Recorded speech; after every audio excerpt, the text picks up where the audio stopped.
This is Helping of Happiness, episode number 153.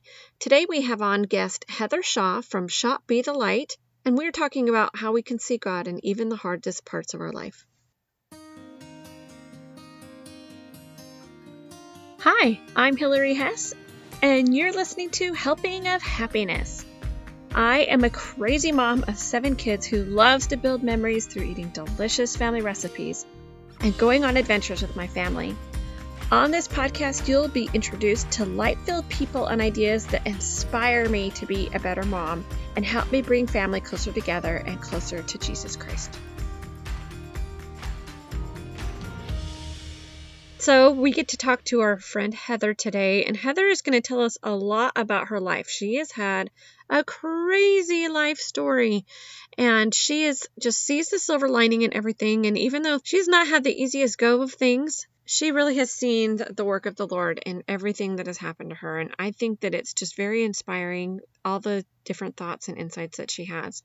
Also, at the very end, don't forget to listen to our newer segment called A Spoonful of Spirit that we have with Lindy Shock from Enoch Studies. Without any further ado, here's Heather.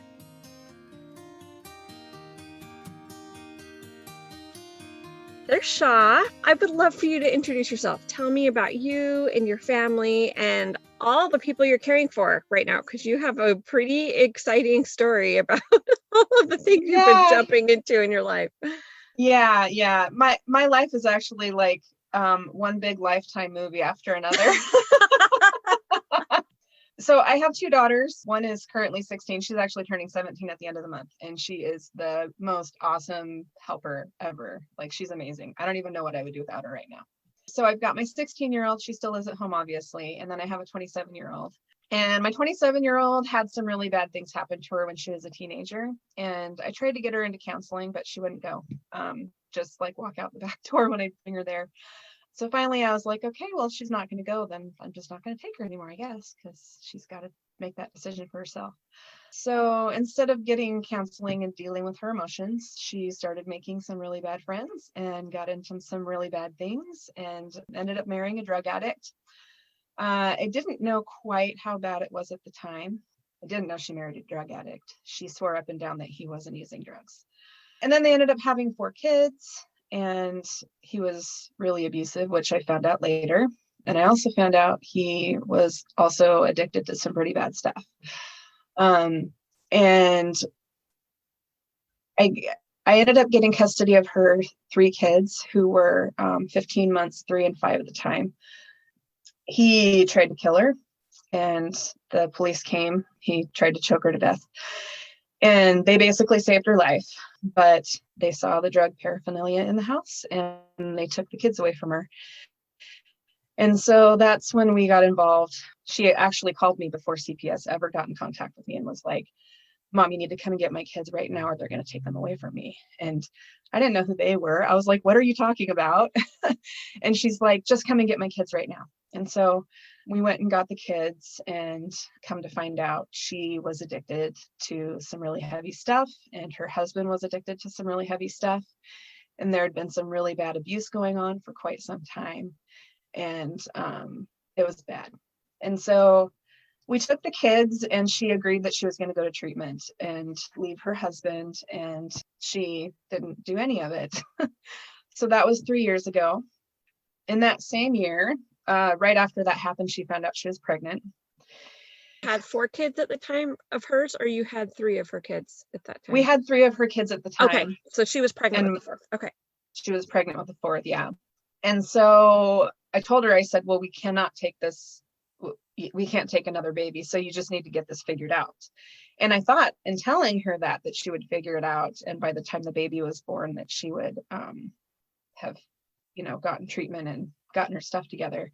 But instead, in the meantime, she was sneaking around with her husband. And the city at that point had put a restraining order on the 2 of them because there had just been so many 911 calls and so much crazy stuff going on that they were just like, we're not dealing with this anymore. You guys just can't be together. So, but they were sneaking around anyways. She just didn't plan on getting clean. The baby was born, 5 months later. And CPS called me again and they were like, hey, we heard you have the first three. You want to take this one too? And at first I told them absolutely not. I believe in following through with my word with my kids. And when I told her that I wasn't going to take this baby, I meant it. But she talked to me for about 20 minutes and she was like, basically, if you don't take this baby, there's nobody else that can take the baby that we can tell, unless you have another idea. And there's not in my family. In my family, there really isn't anybody else that could take the baby. And she said, I just want to be straightforward with you.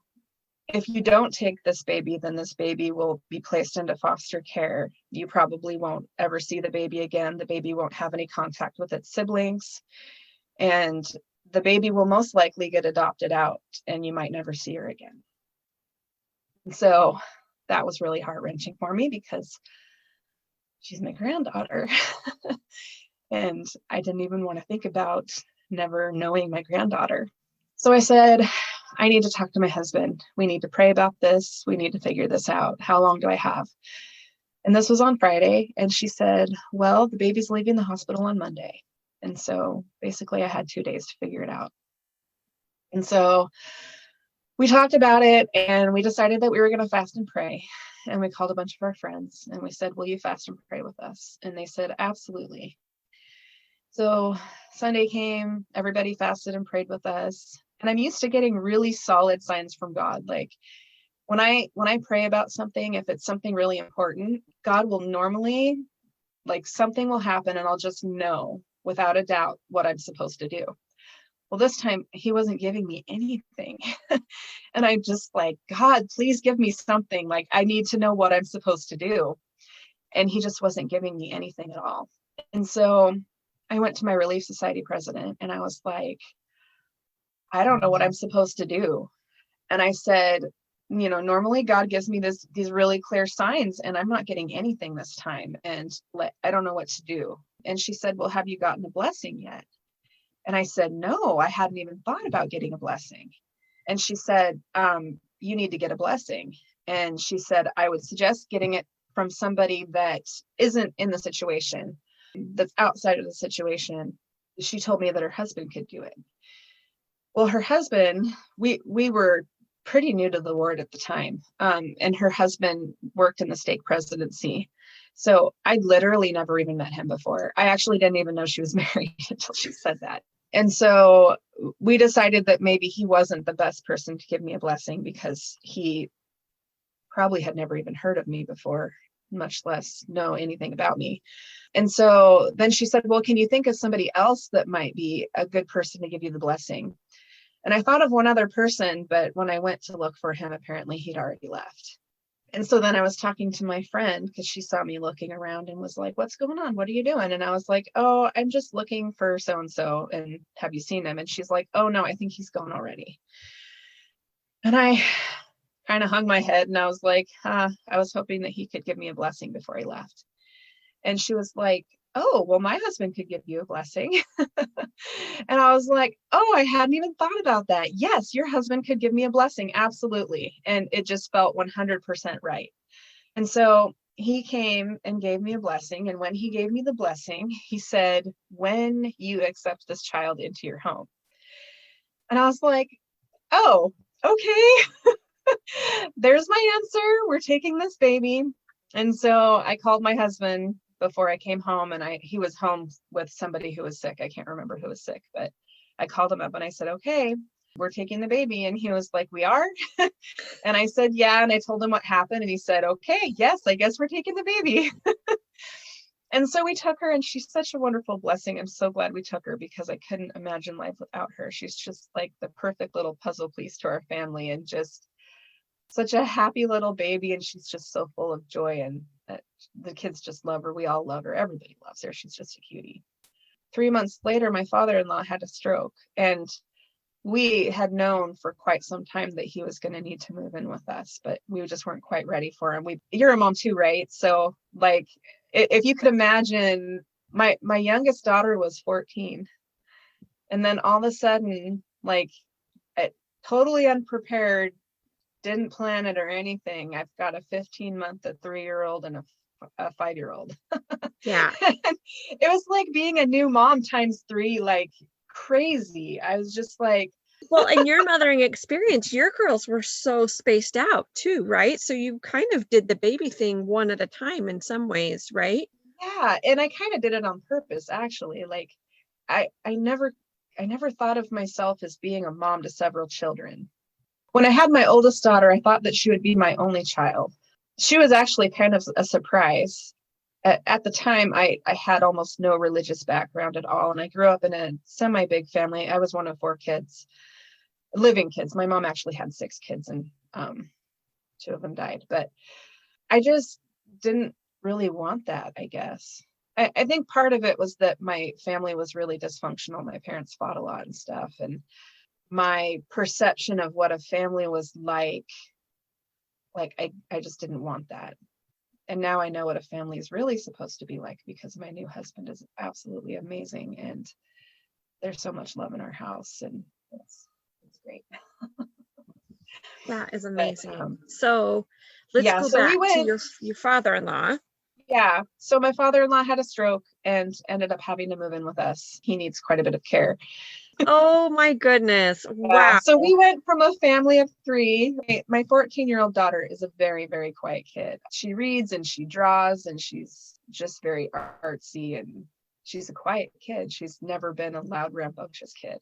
And so our house was very, very quiet for many, many years. And then we got these 3 small children and 2 dogs, and we went from a very quiet house of 3 to a very rambunctious, rowdy house of 8 in 8 months in 2018. That is busy. And then Yeah. tell me when you started homeschooling, because you started homeschooling around that time too, right? So I started homeschooling. That's actually kind of a funny story. When my daughter was in 7th grade, I'm an insurance agent by trade, and I actually loved my job. So I got this prompting when my daughter was in 7th grade that I needed to homeschool her. And I knew she was having a hard time at school, but I didn't quite know the extent of it. And in my mind, I'm thinking, no, like she just needs to figure it out. Like, this is just part of life, you know? I just kept getting the prompting over and over and over again throughout the year, really often. It was actually starting to bug me. I'm like, just stop. Like, I'm not doing this. And then at the end of the year, my daughter came to me and asked me if I would homeschool her. And I didn't tell anybody I was having these promptings. I didn't tell my husband. I didn't tell a friend. I told no one, because I didn't want to do it. And in the beginning, I actually didn't realize it was a prompting. In the beginning, I thought it was just me being a mom wanting to protect my kid, Right. and knowing that she was struggling and just wanting to pull her out of the struggle. And in my mind, I was thinking, I can't just pull her out of the struggle. This is part of life. She needs to figure it out. But then when she came to me at the end of the year, I just, all of a sudden, this light bulb went on in my head, and I was like, oh my goodness, like, this isn't me wanting to pull her out of school. This is something that I'm really supposed to do. Like, that's the Holy Spirit telling me that I need to do this. And so we pulled her out of school, and it was scary. Like, I didn't know what I was doing. And I was like, I'm going to screw my kid up. Like, this is going to be terrible. But we figured it out. And I'm actually really thankful that we figured it out in her 8th grade year, because then by the time high school came around, I kind of knew what I was doing, and it worked out great. So, but in the meantime, in order to do that, I also had to quit my job. And that was another thing. Like, I was prompted to quit my job, and I was just like, I can't quit my job. Like, I actually wasn't even sure that we could afford for me to quit my job at the time. We decided that we were going to live off of just his income for 3 months and see how it worked. And sure enough, it worked great. And now with extra kids and stuff, and our mortgage is more than it was in our condo. So I still don't know how it's working, but it's working. So that's all we need to know. Isn't it interesting? When the Lord has something for you, he finds a way, and it's like, I don't know how this is even possible, but it's amazing. I have a really strong testimony that, especially tithing, like, when you pay your tithing, if there isn't enough money, there will be. Just pay your tithing and give it to the Lord and see what happens. I love that. I love that. I'm with you. We've seen so many miracles through the years, that and fast offerings, and it's just incredible. Yep. Blessings of that. Right before I was planning to launch the shop, we suddenly realized that my father-in-law was going to need to move in with someone. We talked to everybody in the family, and we agreed that Sam and I were the people that he needed to move in with. And so we were like, okay, well, he can't live here because we had a 2-bedroom condo with a loft, and all of the bedrooms were upstairs, and he can't go upstairs. And so we were like, we need to sell our condo and buy a house. And so we started looking for a house, and I kept getting this very, very, very strong feeling that we needed a big house. And my husband thought I was insane. My real estate agent thought I was insane. And I was just like, I just can't shake this feeling. And my husband was like, we just need 3 bedrooms. We need one for you and me, one for Lexi and our teenager, and then one for my father-in-law. And I was like, I just can't shake the feeling that we need a bigger house. And so finally he was like, he's learned over the years that he should always listen to me when I have strong feelings like that. And so finally he was like, okay, just find the house. Tell me, like, if you find a house that you like, let me know and I'll go look at it. And he was so difficult to buy a house with. Like, he would walk in the house and he would be like, I don't like the color of that wall. I'd be like, we can paint that wall. Like, that's just fine. Don't worry about the wall. Anyways, so it was very difficult. Everything that we looked at, we couldn't agree on. And then I found the house that we're in right now. And I called my real estate agent and I was like, I want to go see this house. And she said, you realize this house is a fixer-upper, right? And I said, I do, but I just have a really strong feeling about this house. I just feel like this house might be the one. And she was like, you are absolutely insane, but I'm going to take you to go look at this house. So she took me to look at the house. And as soon as we pulled up, before we even walked in the house, I was like, this feels like home. Like, this is our new house. And we walked in the house and I looked through it and it needed a lot of work. I was like, this is it. And she was like, Sam is never going to agree to this. And I was like, he is, because this is our house. And she was like, he's never going to agree to this. And I said, okay, well, I want him to come and look at it and he'll make the final decision. She was like, okay. And so there were 13 offers on the house that day.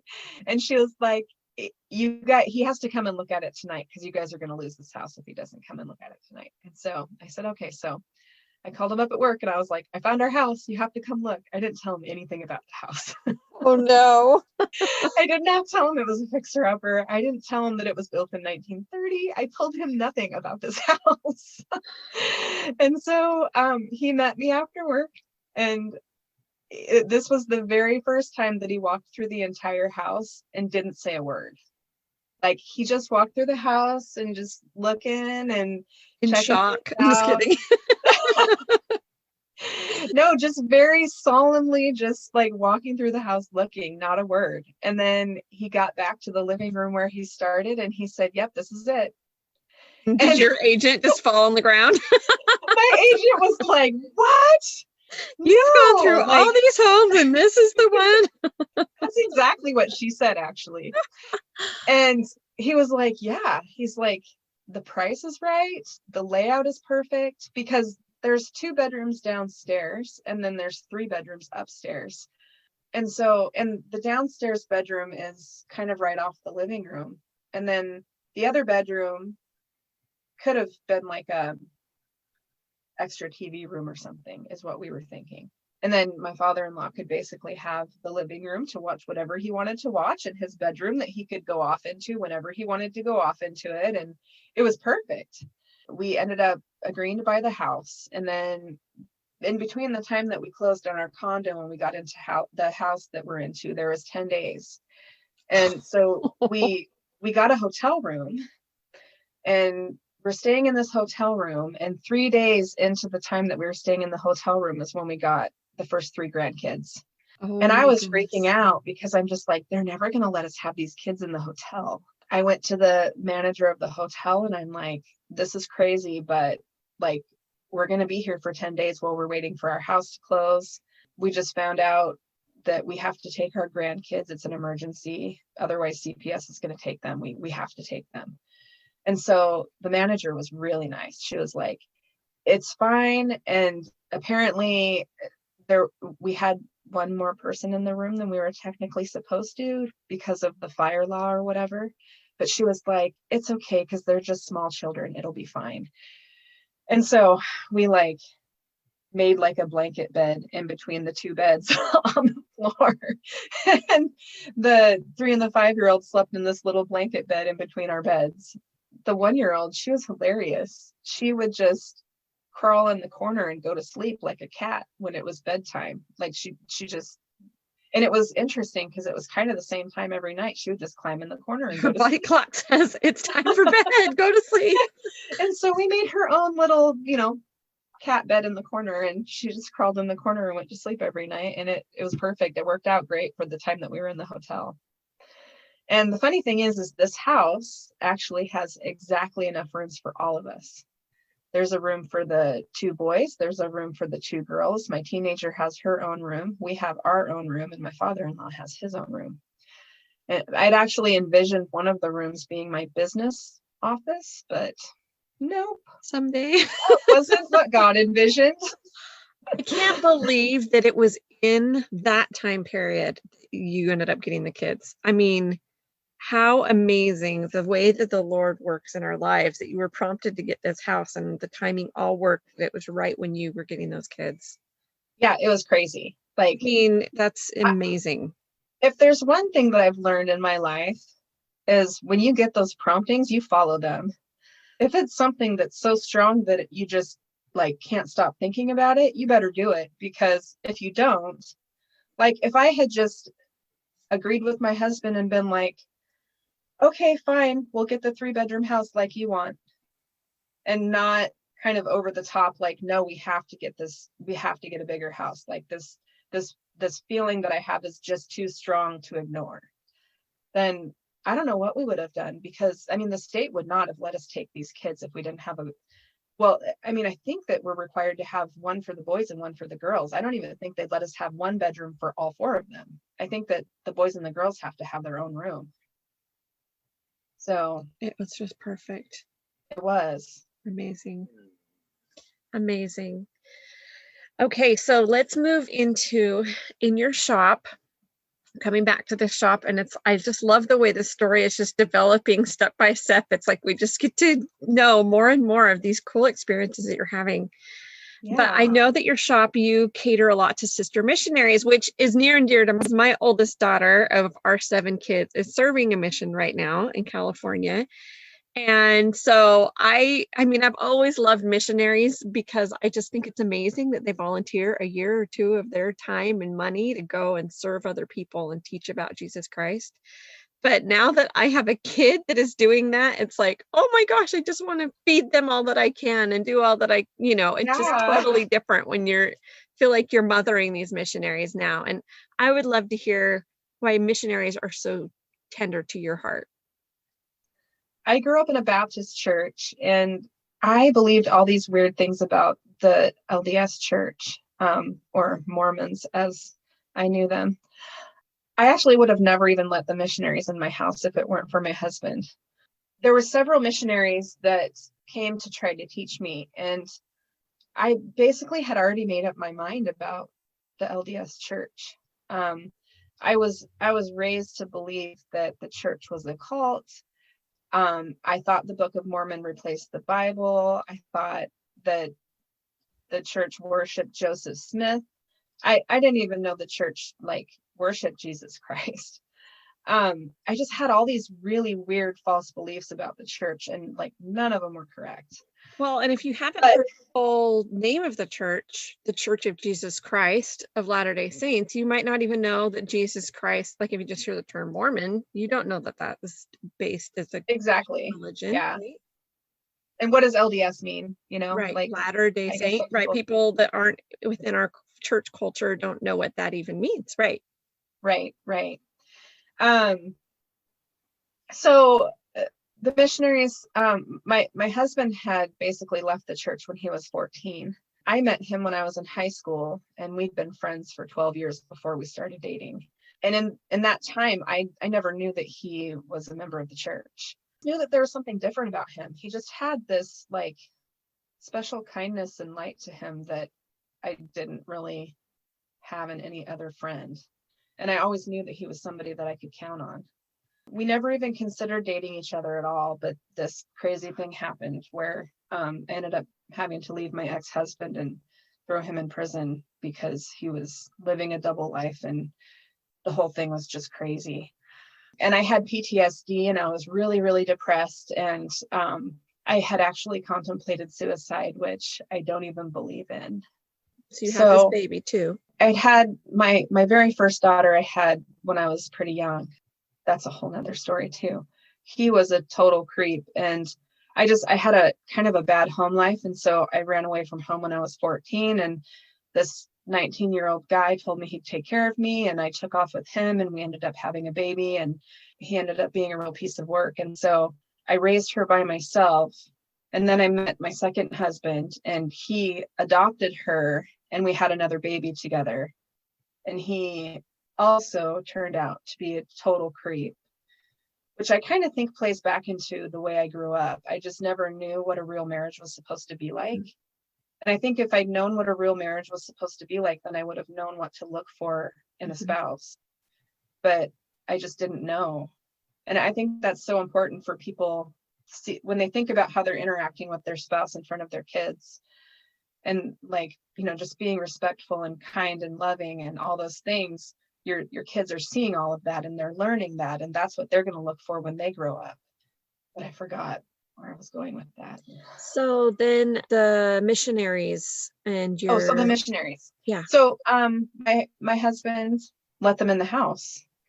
And at the time I worked really crazy hours. I worked an hour away from home, and depending on traffic, sometimes it was 2 hours away, because Seattle. So did you have both girls at home at this point, or was your oldest daughter? Okay. Well, no, my oldest daughter wasn't at home when the missionaries started visiting us. Okay. I can't remember if she was quite married yet, but she was with him at the very least. Mm-hmm. So he started letting the missionaries in the house, and I was at work, and I didn't get home until 7:00 at night.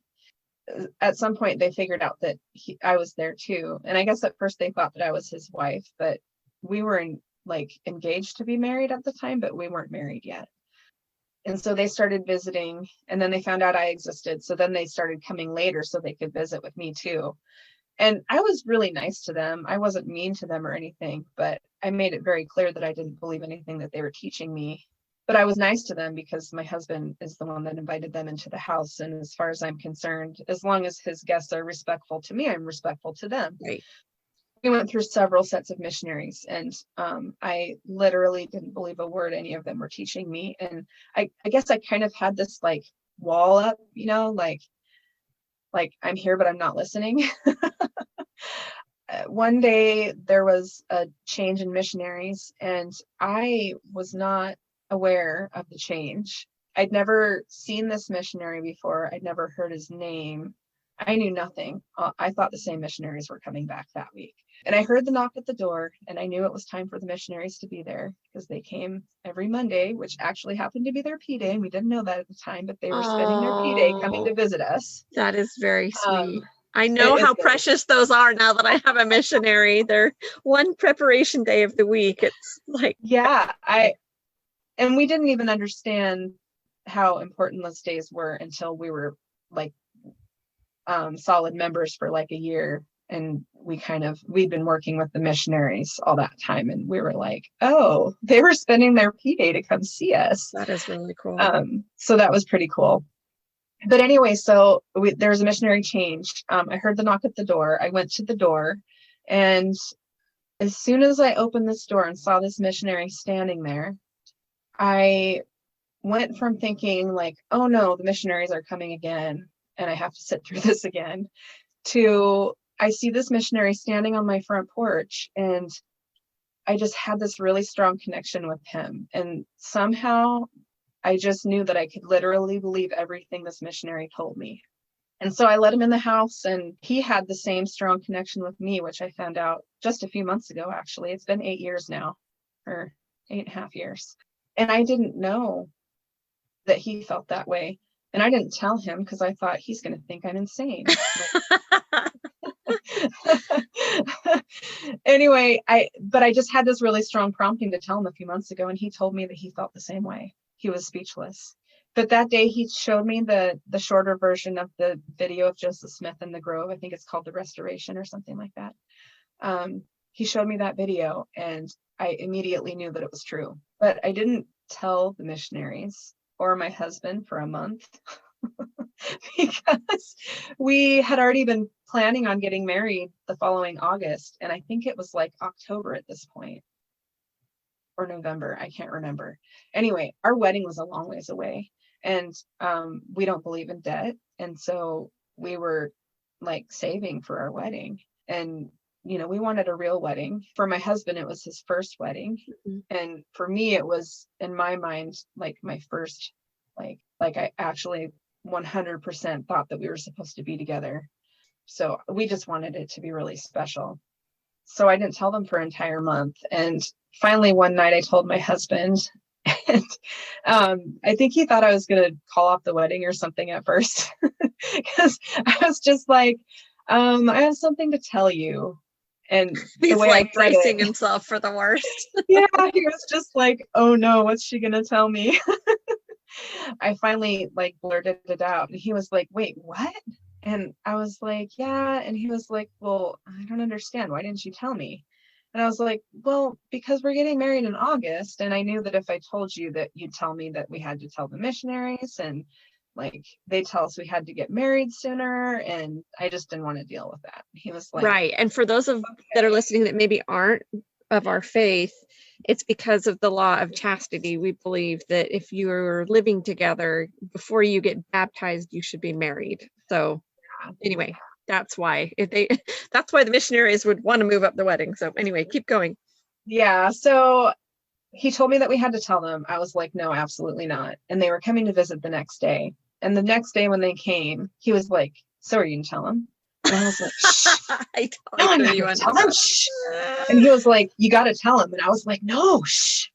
And he was like, you have to tell them. And so finally the missionaries are just looking at each other in this like very confused state. And they're like, what is going on? And the one guy that I had the connection with, he's like, okay, now you have to tell me, because I have to know what's going on here.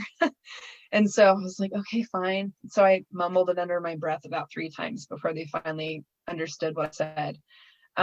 Just kind of really low and a little bit louder. And they were like, wait, what? And so they were like, well, why didn't you tell us? And so I kind of went over the same thing. I was like, but we're getting married in August, and like, we can't afford to get married sooner. We're just not getting married sooner. So those missionaries went home and fasted and prayed for 3 days. Oh we found this out many years later when we went to go visit one of the missionaries. Fasted and prayed for 3 days. And the funny thing is, I mean, it's not funny because I feel bad that they fasted and prayed for 3 days when they didn't need to. But we both went to bed that night completely in agreement that there's literally no way we could get married sooner. Like, we just couldn't afford to. Like, our rings are like $3,000 a piece. We'd already had them picked out. We were making payments on them. There was just no way. And so we went to bed both, absolutely no way, this isn't going to happen, to waking up the next morning like 6 hours later or something. And I just sat up in bed and I was like, we have to get married sooner. And he was like, I agree. And so we went and talked to our bishop at the time, who actually married us and became a very good friend of ours. Told him, like, we decided that we need to get married right away, and asked him if he would marry us. And so we got married as soon as the cultural hall was available, which I think was like 3 months later or 4 months, something like that. So we bumped up our wedding 5 months, and we just had faith that somehow it was going to all work out. And it did. I can't tell you where all the money came from. I have no idea how we paid for our wedding. Like, we literally had everything we wanted. We had a beautiful wedding cake that was like professionally made. We had a DJ come to the cultural hall and play music so we could dance after the wedding.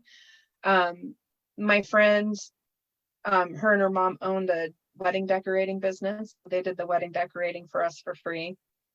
The lady that was the Relief Society president president. She actually knew my husband from when he was a kid. We actually went back to the same ward that Oh, that's cool. when he was a kid. So she was one of the people that was still there from that time, which, like I said, was 20 years ago. So she was a Relief Society president. She put together basically a buffet style thing for us where everybody in the Relief Society who wanted to made a dish of food for us.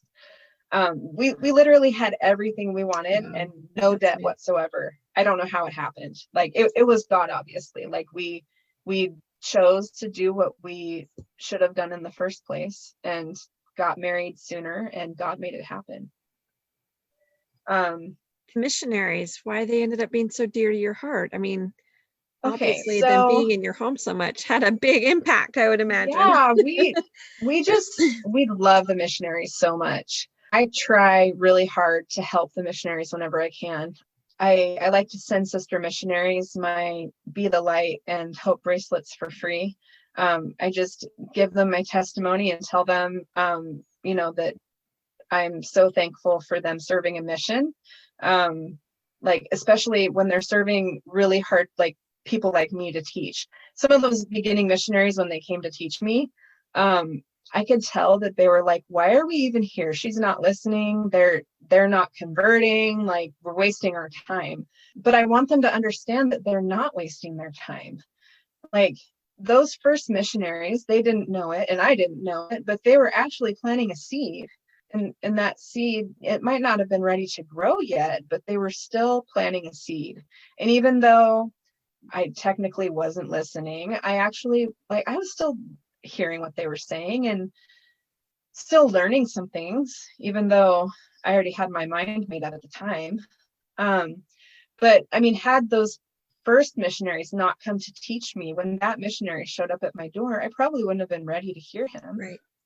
So we love them so much, and we try so hard to do everything we can to help them and make them feel loved. And some of them are so homesick and everything that they're used to their moms making them meals and they don't get home cooked meals anymore. And so yeah, we just try really hard to do that. And then as far as my shop went, like in the beginning, my shop was a modest clothing boutique for women, and I feel bad saying this, but I really love working with the sister missionaries. But the reason why, though, is because I can actually help them. Yeah. Like I can go out and talk to people with them. Mm-hmm. I can take them places. One winter we had a really bad snowstorm and the missionaries weren't allowed to drive, and it was Monday and they needed to go get food, but they had no way to get to the grocery store. And so one of the missionaries called me and she was like, Sister Shaw, is there any way you could take us to the grocery store? And to be honest, I was kind of worried because it was really snowy outside, and I was just like, I prayed about it and I was like, yep, I'll take you to the grocery store. So I went and picked them up. We did get stuck in a snowbank, but there was this very nice person with a snow shovel thing and they let us borrow it and we got ourselves out and it was fine. But I mean, just things like that. I can't do that for the elders because the elders aren't allowed to be alone with me. Right. But because my shop was originally a modest clothing boutique for sisters, it made sense at that point that maybe I would gear it towards sisters. And then also in the meantime, I started having these ideas flow around in my head about a sister missionary journal. And I knew a lot of sister missionaries that had gone on missions and returned sister missionaries, because my husband and I were in several callings where we worked with like all of the youth in the stake that we used to be in. We started seeing them, go off and serve missions. And so I knew all these sister missionaries that had just returned from missions. And so I was like, well, I'm just going to go interview those sister missionaries and find out what they needed, like what would have been helpful in a journal. Because one of the things that I was hearing is that these sister missionaries were having they'd have 20 journals when they got home, and they'd be all different shapes and sizes, and they'd go in a box somewhere, and sometimes the box would get lost and forgotten, and and I was just like, well, those stories shouldn't be put in a box somewhere. They should be out where people can read them. I also wanted them to be like a really good, durable journal that could be kept for years and years and years. Because I mean, hello, family history. Could you imagine reading a journal from like some great ancestor that you've never met before and Oh, reading it'd be their so missionary amazing. stories? Yeah. Wouldn't that be Well, and amazing? I think even of your stories and how your family, I mean, it is such a story, just your story, what that will mean to your sweet little granddaughter when she grows up and can hear this backstory of this family. I mean, it's going to be incredible, you know? So, Right. I mean, those mission stories are just so important too. It's those different ways that you can see the Lord entering your life. And sometimes on a mission, I think you can see that even more heightened because you're in Yeah. those situations. And I don't, sometimes they're a little more close together, I guess, you know, Yeah. but Yeah. it is so amazing. So I had all these ideas swirling in my head, and I was like, okay, I'm going to go start interviewing sister missionaries, ask them what they need. And so I just compiled all this data from all these returned missionaries, and I was like, okay. So I made this journal, and I decided that I didn't want them to have 20 journals. So each journal is a 6-month journal. A sister missionary only needs 3 of them on her entire mission. And there's a weekly check-in page where it just kind of asks her how the week before went. There's even a meal plan. There's a bunch of stuff on there. I wish I had a journal in front of me, but I don't. Anyway, so there's a weekly check-in page. Oh, and there's a quote of the day and like a verse of the day or the week or whatever too, so that they can, reflect on that. And then in between each weekly check-in page, there's 7 front and back journaling pages. And then my conversion story is in the front of the journal too, just to hopefully give them some hope when they're teaching somebody that's difficult to teach, knowing that they're at least planting a seed, even if they're not meant to be the one to baptize that person or convert that person. I think that's amazing. Boy, I see it's hard. Those missionaries, it's a struggle. Get homesick. And if I don't know, maybe it's also because my daughter's teaching during COVID and there's been a lot of different obstacles with that. Missionary work is changing now that there's been this epidemic, and it's wonderful things are coming, but man, it's been hard for her to try to figure out if she's feeling like she's doing a good job or, so I love that you have your story up there because I think that just encourages them so much that even if they don't see the fruits right in front of them, it's on the road, they're making such a big impact. My Be in My Hope bracelets are kind of tied to my story too. So the Be the Light bracelets are meant to remind them that they chose to go serve a mission to be a light to the Lord. And when people see that light, they want to learn more and they want to get to know them better. And it's just so important. There's actually a verse. It's John 8:12. It says, I am the light of the world. He that followeth me shall not walk in darkness, but shall have the light of life. I really like that because that's what we are. We're supposed to be a light to the world. And by these missionaries choosing to follow that light, then they're being a light to the world too. And I always like to say too, like, you don't need a name tag to be a missionary. Any one of us can be a missionary. I'm a missionary, you're a missionary. Like, we're all missionaries. We're all in it together, basically. I love that. Yeah, that's perfect. Well, this has just been incredible to hear your story. You're amazing. And I'm so glad that you'd be willing to share it with us and take this time. And I'd love to hear, I know you have some new products that are kind of coming out that are not just for sister missionaries. You want to talk about that just really quick before we wrap up? Well, it's not really a new product. It's just that if you look at this journal, anybody who has, like, any spiritual woman who has a goal in life can use this journal. It's perfect for any spiritual woman that has a goal. And they actually told me this a few times because it takes about 10 times for something to sink in. But I finally looked at this journal. I'm going to start using it for my business because, I mean, it's great. Like, I mean, I start every day with, prayer and scripture study and everything. And, I can just put my verse of the day or the weekend or whatever. And it's good for me and anybody that has goals in life. Years later, 100 years from now, people are going to want to know who we were, like, and to have a journal that's handwritten by me or you or anyone to somebody 100 years from now, like that would be so cool.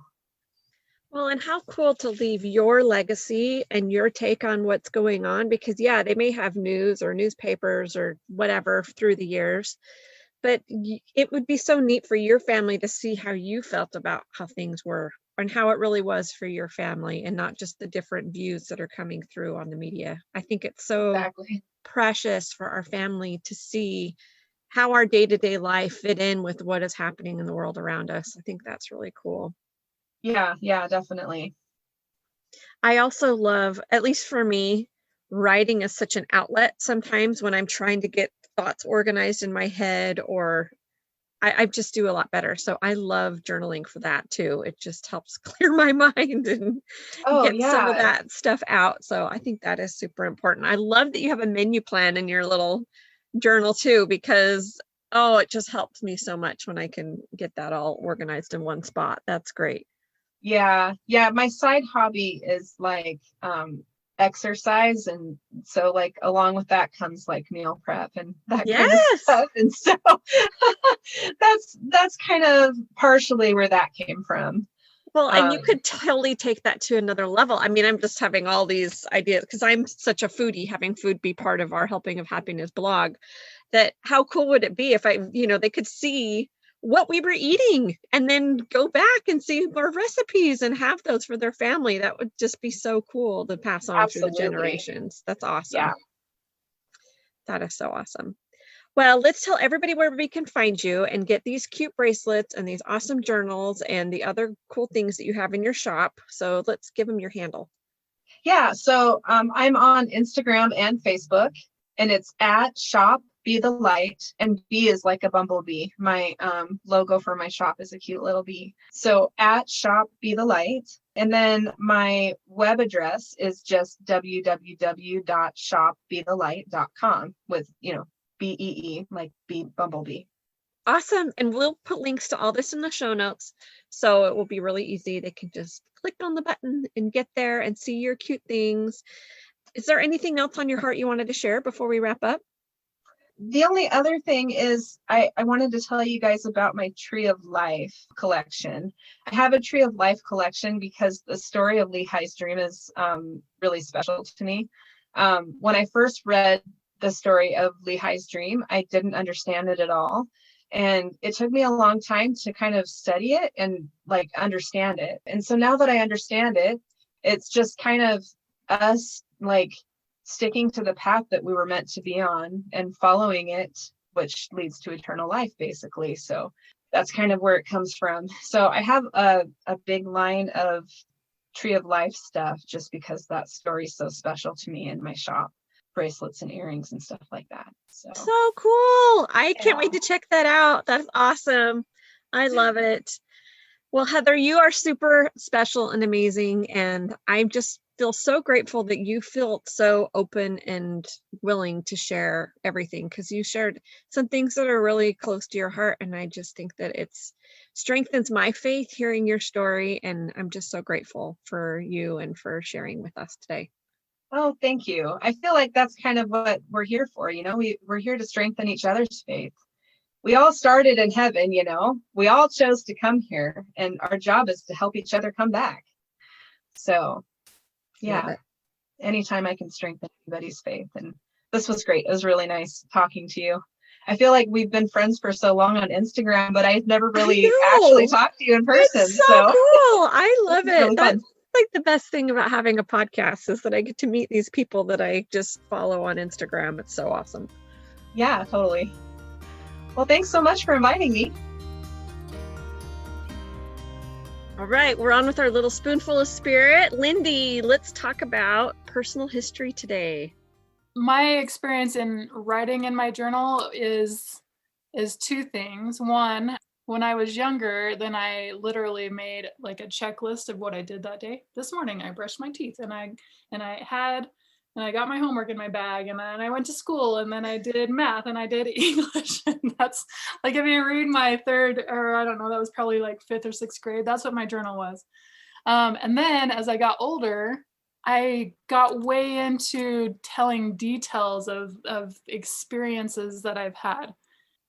And I would start writing, and then I would be writing a novel about one event, and I wouldn't finish it that day. So then the next day I would pick it up and finish that event, and then I would have to catch up on that day and the stuff that happened that day. And so I would get way, way behind, and then I would just stop because it got overwhelming.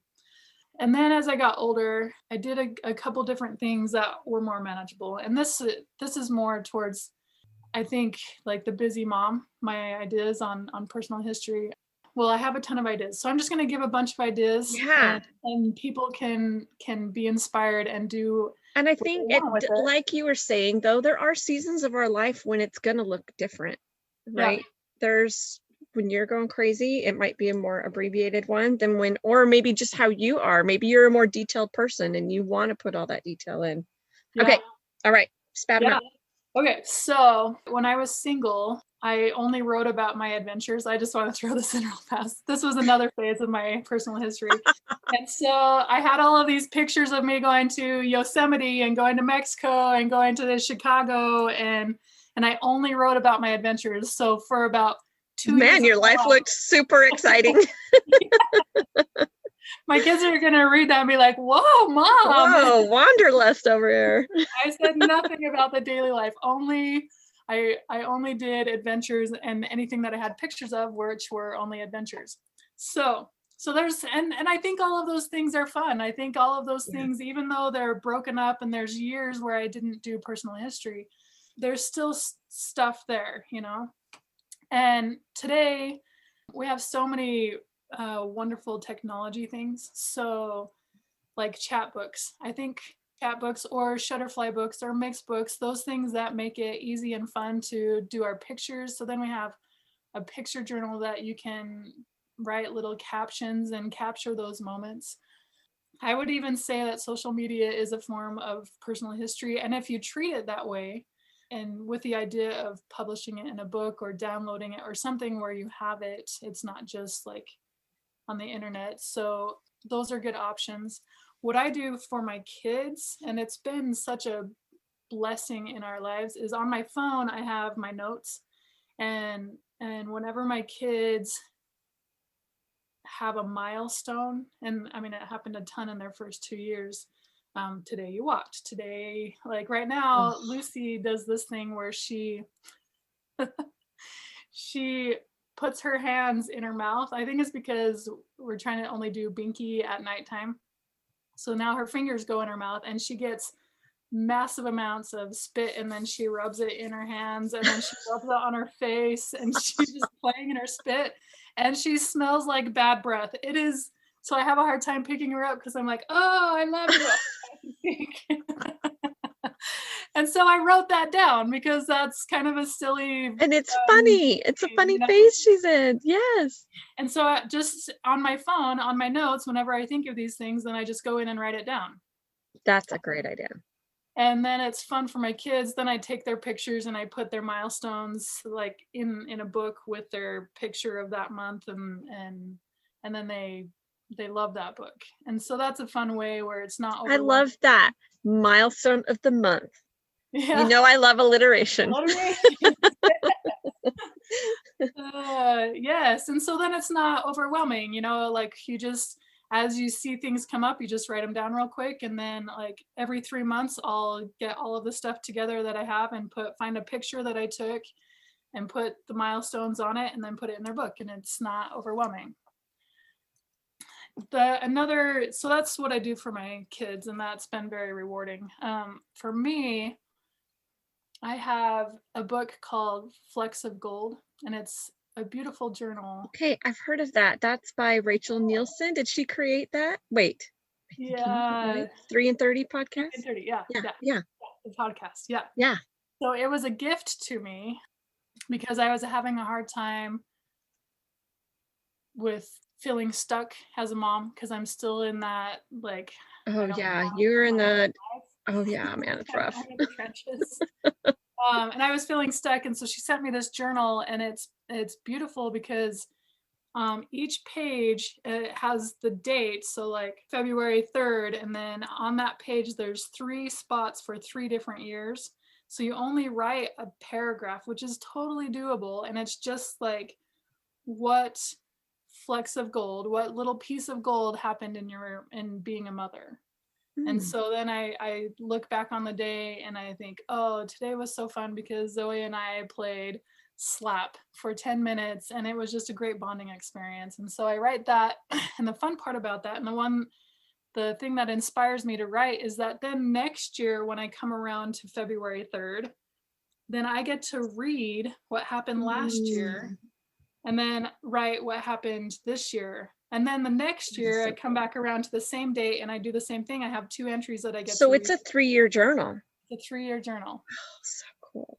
And it's not overwhelming. It's just like one little paragraph. And it helps me reflect on all of the fun things that happen as a mom. So then I am fulfilled and don't feel quite as stuck.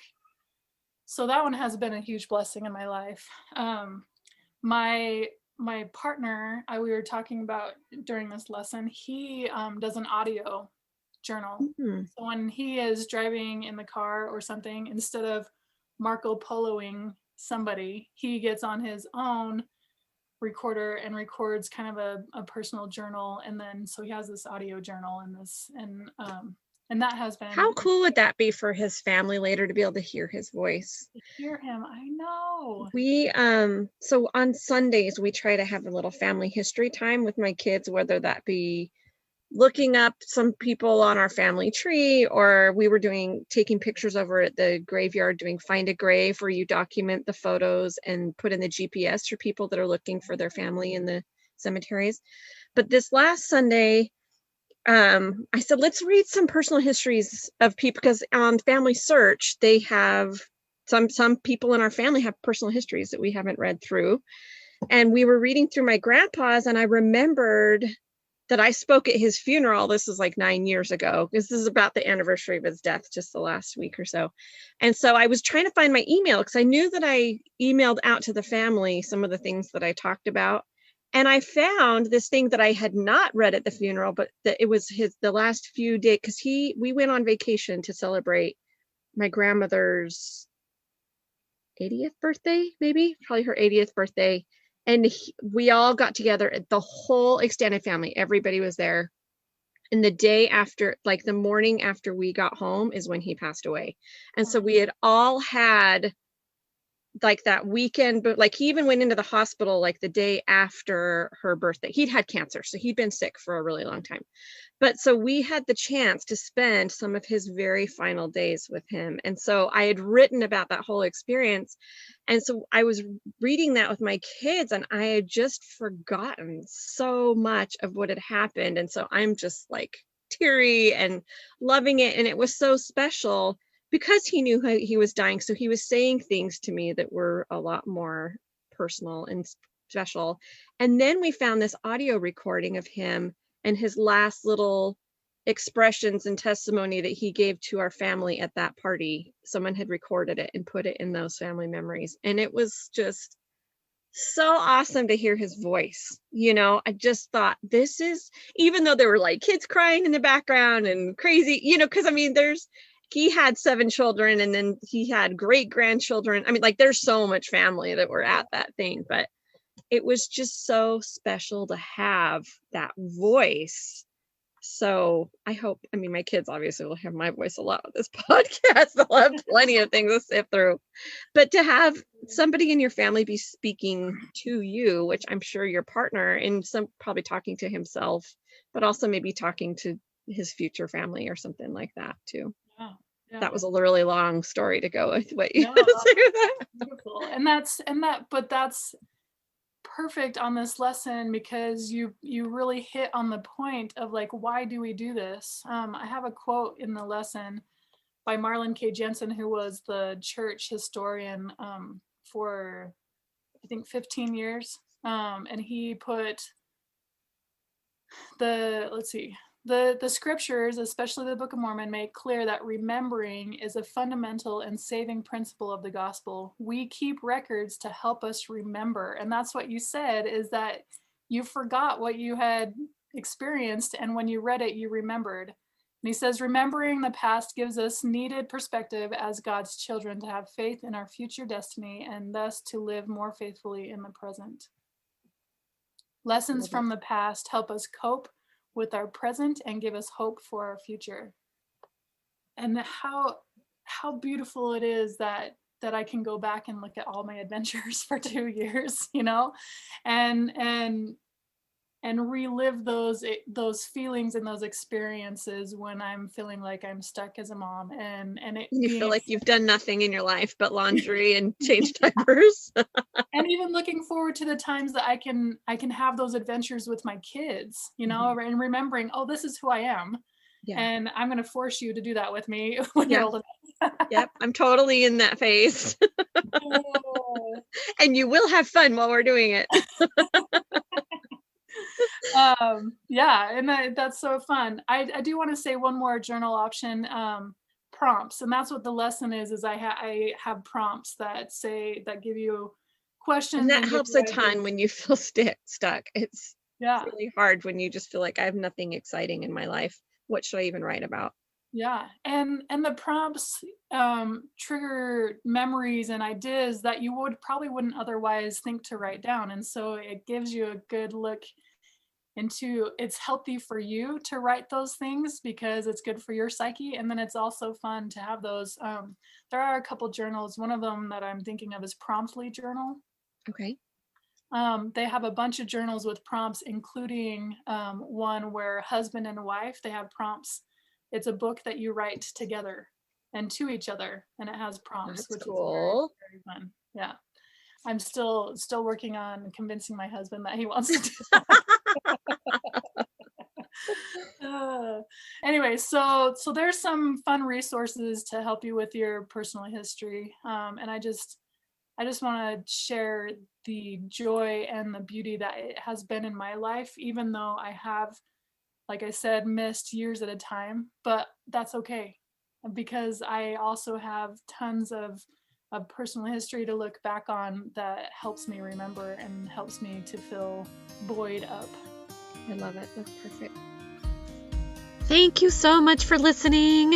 I hope that you will head over and see all the really fun things that we have on our Helping Happiness blog. We've got family recipes, home hacks, our podcast archives, and travel tips.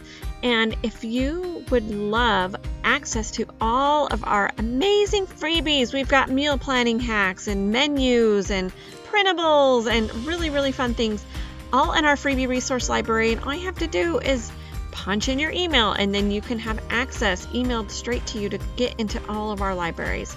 So head over to helpingofhappiness.com and sign up for that. And if you've loved this podcast, give us a rating, a review, and subscribe so you don't miss it every week. Have a great one.